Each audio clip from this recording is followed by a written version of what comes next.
ಮಾಡುತ್ತಿದ್ದಳು. ಈ ರಾಜ್ಯದ ಕೀರ್ತಿಯನ್ನು ದಶದಿಕ್ಕಿಗಳಿಗೂ ಹಬ್ಬಿಸಿದ್ದಳು. ಇವಳು ಶಿಕಾರಿಪುರ ತಾಲೂಕಿನ ಕೋಟಿಪುರ ಗ್ರಾಮದ ಚಿತ್ತಪ್ಪ ಶೆಟ್ಟಿ ಎಂಬಾತನ ಮಗಳು. ಸೋಮಶೇಖರ ನಾಯಕನ ಮಳಜಿ. ಈಕೆಯ ರಾಜಾಡಳಿತ ಕಾಲ 1772ರಿಂದ 1797ರವರೆಗೆ ಆಳಿದಳು. ಚೆನ್ನಮ್ಮ ವಸ್ತ್ರದಾನ ಮಾಡುತ್ತಿದ್ದಾರೆ.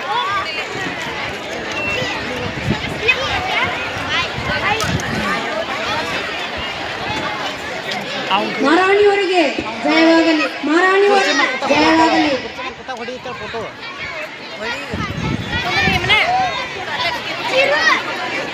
ಅಡ್ಕುತ್ತ ಕೊಡಿ, ಈಗ ಹೊಡಿ ಇದೆ.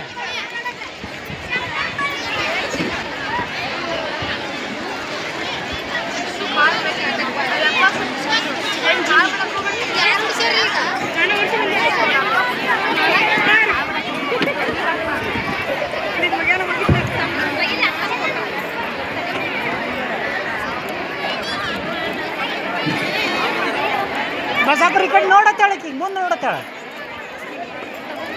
ಅವರು ಆಟ ನಿಂತಾರೆ ಫೋಟೋ ಹೊಡ್ರಿ ಏನಂದ್ರೆ ಸರ.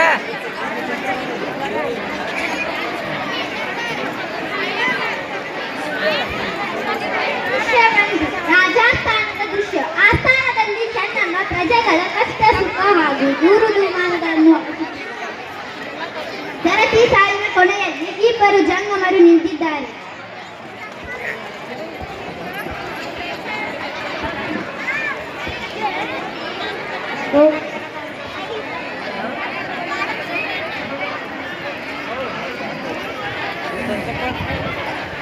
ಏನು ಜಂಗಮರೇ, ಏನು ನಿಮ್ಮ ಸಮಸ್ಯೆ? ನಾವು ಜಂಗಮರಲ್ಲ ತಾಯಿ, ನಾನು ಛತ್ರಪತಿ ಶಿವಾಜಿಯ ಮಗ ರಾಜಾರಾಮ್. ಏನು, ನೀವು ಛತ್ರಪತಿ ಶಿವಾಜಿಯವರ ಮಗ ರಾಜಾರಾಮನು? ನನ್ನಿಂದ ಏನಾಗಬೇಕಾಗಿದೆ? ಬನ್ನಿ ಕುಳಿತುಕೊಳ್ಳಿ. ನಡು ನೋಡು ಆ ದುಷ್ಟ ಕ್ರೂರತನದಿಂದ ಖಂಡಿಸಿಬಿಟ್ಟ. ಈಗ ನನ್ನನ್ನು ಖಂಡಿಸಲು ಹೊಂಚು ಹಾಕುತ್ತಾನೆ. ನಮ್ಮ ರಾಜ್ಯವನ್ನು ವಶಪಡಿಸಿಕೊಂಡು ಸೇನೆಯನ್ನು ಕಳುಹಿಸುತ್ತಾನೆ. ಈಗಾಗಲೇ ಹಲವು ಕೋಟ್ಗಳನ್ನು ಶತ್ರುಗಳ ಕಣ್ಣು ತಪ್ಪಿಸಿ ಇಲ್ಲಿಗೆ ಬಂದಿದ್ದೇವೆ, ರಕ್ಷಣೆ ಕೊಡಿ. ಬೇರೆ ರಾಜನಾರು ನಿಮಗೆ ರಕ್ಷಣೆ ನೀಡಲಿಲ್ಲವೇ?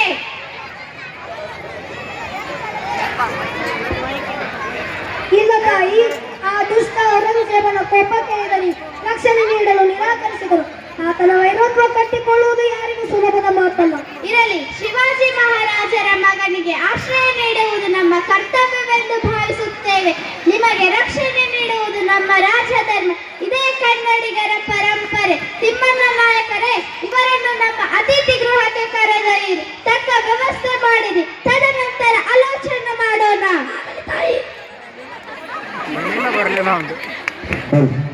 ನಿಮ್ಮ ಉದಾಹರಣೆ ದೊಡ್ಡದು ತಾಯಿ, ನಿಮಗೆ ನಾವು ಕೃತಜ್ಞ.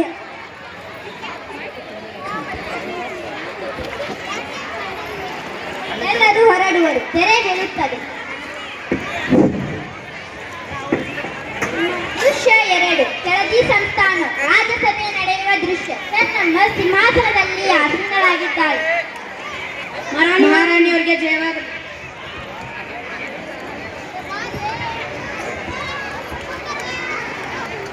ತಿಮ್ಮಣ್ಣ ನಾಯಕರೇ, ರಾಜಾರಾಮನಿಗೆ ಆಶ್ರಯ ನೀಡುವ ಬಗ್ಗೆ ನಿಮ್ಮದೇನು ಅಭಿಪ್ರಾಯ?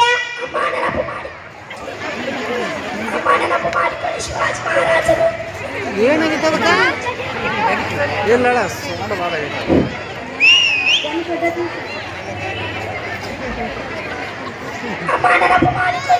ಮಹಾರಾಜರು ನಮ್ಮ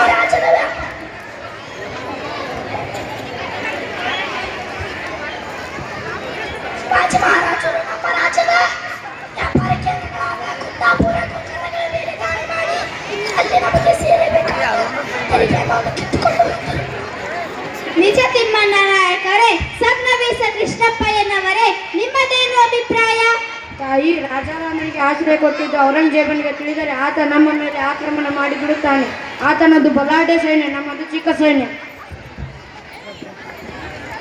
ನಿಜ ತಿಮ್ಮಣ್ಣ ನಿಜ ಕೃಷ್ಣಪ್ಪಯ್ಯನವರೇ, ಅಪ್ಪಾಜಿ ನೀವೇನು ಹೇಳ್ತೀರಿ?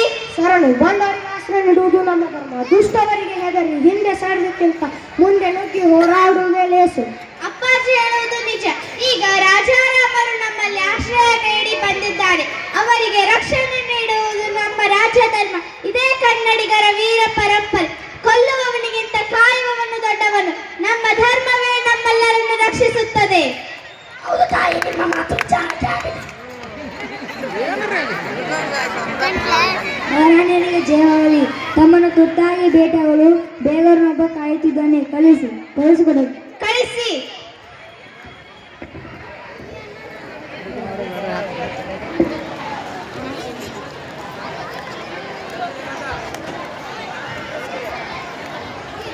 ತಾಯಿ, ಒಂದು ಆಘಾತಕಾರಿ ಸುದ್ದಿ. ಪರವಾಗಿಲ್ಲ, ಹೇಳಿ.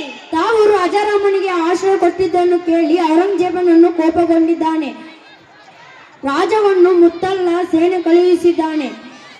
ರಾಜವನ್ನು ಔರಂಗಜೇಬನಿಗೆ ಒಪ್ಪಿಸಬೇಕಂತೆ, ಇಲ್ಲವೆಂದರೆ ಯುದ್ಧಕ್ಕೆ ಸಿದ್ಧಂತೆ. ಹೌದೇ? ರಾಜಾರಾಮನಿಗೆ ಈಗಾಗಲೇ ಆಶ್ರಯ ನೀಡಿದ್ದಾಗಿದೆ.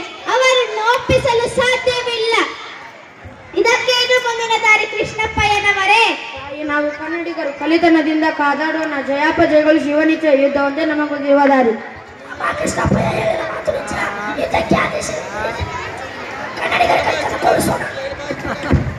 ಮಗಳೇ, ಯುದ್ಧಕ್ಕೆ ಸಿದ್ಧತೆ ಮಾಡಿಕೊಳ್ಳುವುದೇ ಸಭೆಯ ತೀರ್ಮಾನವೆಂದು ಕಾಣುತ್ತದೆ.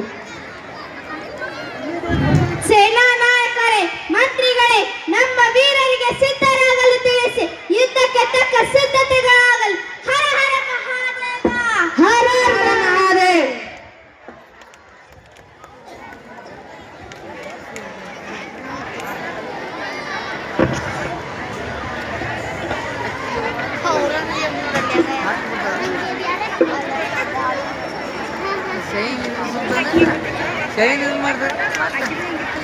ಋಷ್ಯ ಔರಂಗಜೇಬನು ಯುದ್ಧ ಮಾಡಲು ಬಂದಿದ್ದಾನೆ.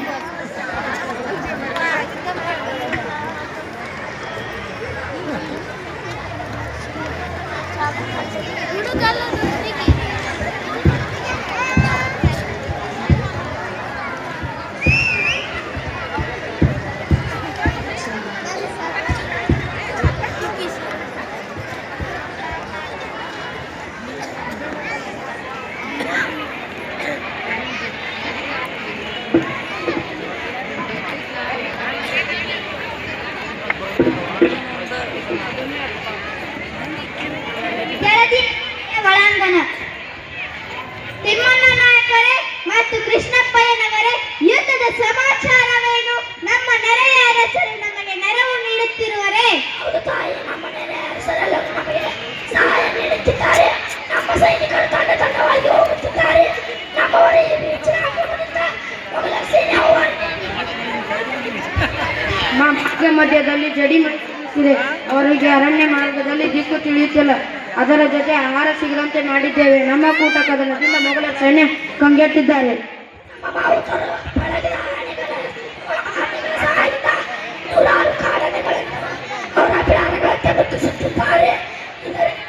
ಇದರಿಂದ ಔರಂಗಜೇಬನ ಸೈನಿಕರು ಮತ್ತಷ್ಟು ಭಯಭೀತರಾಗಿ ಪ್ರಾಣಭಯದಿಂದ ಶಸ್ತ್ರಾಸ್ತ್ರಗಳನ್ನು ಬಿಟ್ಟು ಓಡಿಹೋಗುತ್ತಿದ್ದಾರೆ.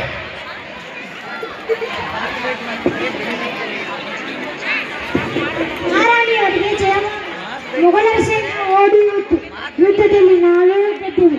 ಹೌದೇ? ಕೆಳದಿಗಿರಿಯಲ್ಲಿ ಕರ್ನಾಟಕದ ವೀರ ಪರಂಪರೆ ಕಾಯ್ದರು. ತಾಯಿ ಭುವನೇಶ್ವರಿ ಕಾಪಾಡಿದಳು. ಚೆನ್ನಮ್ಮನಿಗೆ ಜಯವಾಗಲಿ.